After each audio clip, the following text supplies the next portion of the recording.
Hello everyone. Today I'm going to be talking to you about house hacking. What is a house hacking and how can you take advantage of it?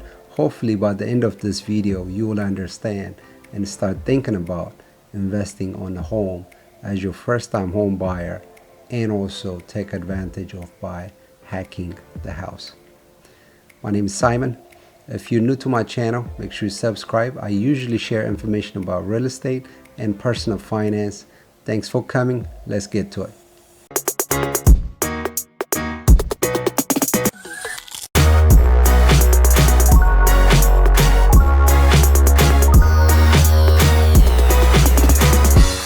If you're not familiar what the house hacking is basically you purchase a property, a single family or a multi-family up to 4 units, and you live on a section of the property and re-rent the rest of the sections, and you collect rent and you live on that property for free or even cash flow and make a few dollars a month. So that way you will start building your real estate portfolio. When you start looking into purchasing a property as owner occupied on your first time, there's a lot of programs you can take advantage on, from getting a good loan and also the program where you can be qualified to put down as low as 3.5% on your down payment, versus if you buying an investment property where you just rent it and you don't live on that property, can require you as big as 30%, 20 to 30%.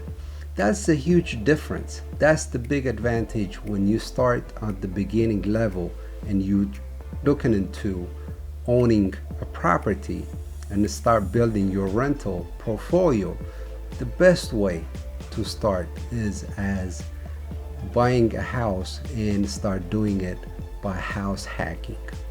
So to kind of give you a simple example on that, what I mean by that is, let's say you are looking to buy a property which is worth $200,000.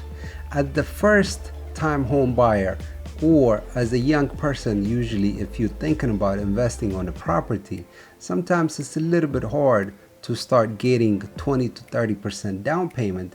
That equals to between $40,000 to $60,000 to put down, which is really a big number at the beginning.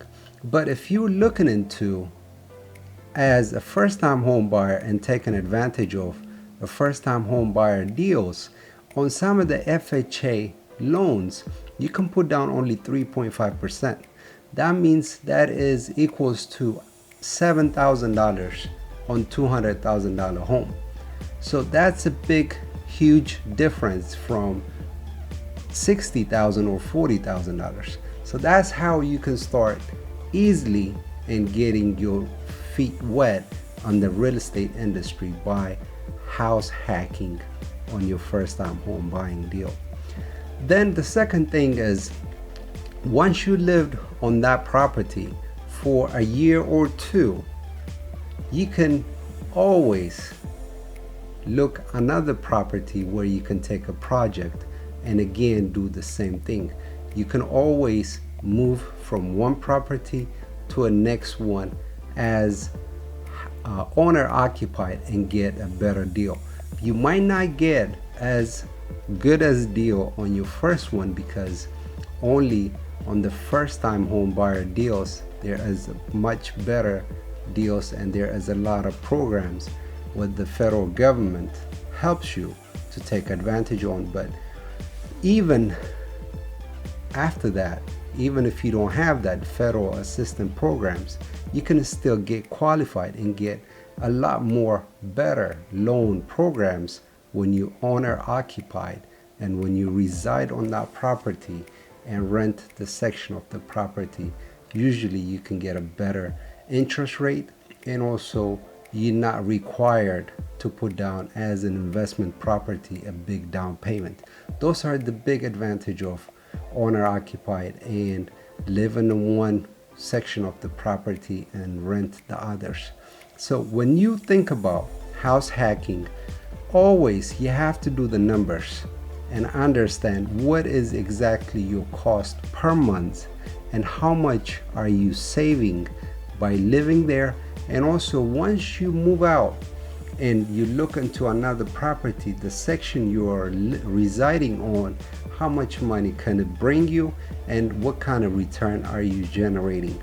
Sometimes when it's a seller market right now where we are dealing with, there is a lot more buyers than sellers. Usually the value of the house goes a lot higher. When that happens, it might not make sense to invest on a house hacking, but it doesn't mean there is not a good deal.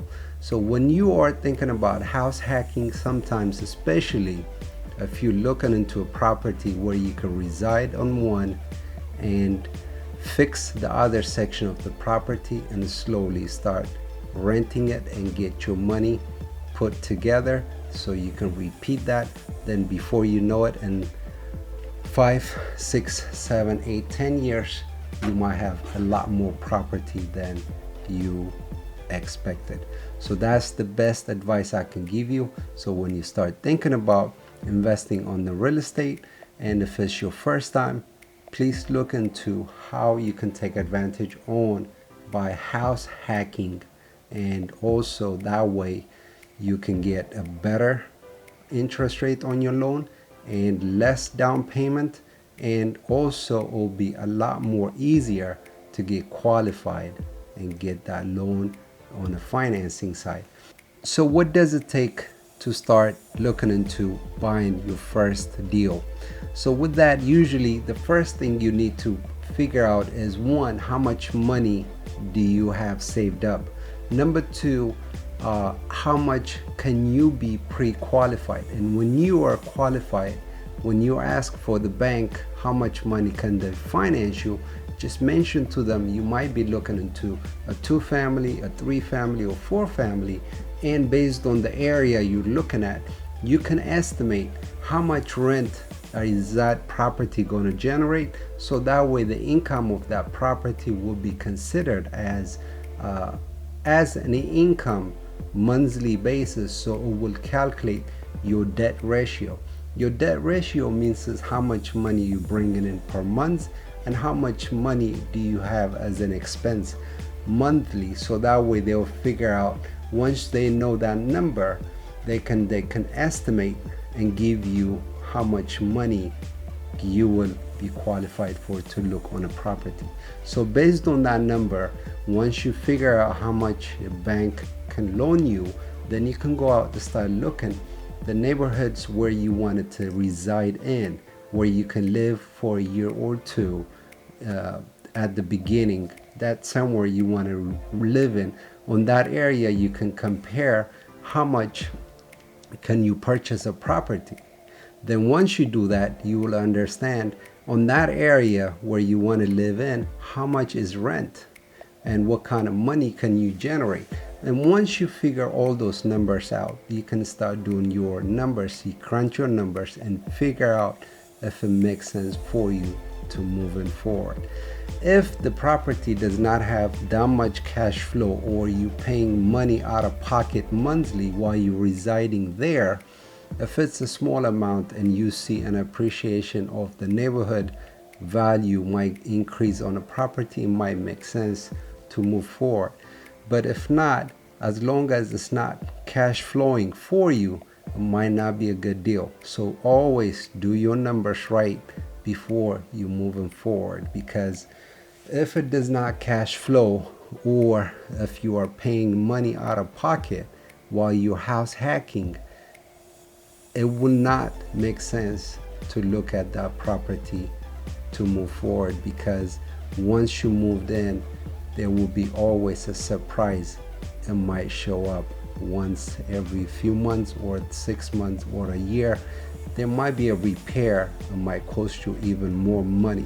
So the idea of house hacking is to save money monthly and also have some cash flow, so you save up for any repairs that might come up once in a while. Because as a rental property, there is no property who will never gonna have repair cost, because as anything, properties will get old and needs to be replaced. Accidents happen, things get old, so there's always something that needs attention and needs to be fixed up. So always good to have that extra income monthly so you can save up, and when things come up you'll be ready for it. Hopefully this kind of give you an idea to start thinking about house hacking on your first deal, so that way you will have a good understanding what it means to become a landlord and what it takes to become a landlord. And thanks for coming. This is Simon again. Thanks for watching. As always, if you didn't subscribe yet, please do so, and I'll catch you on the next video. Take care.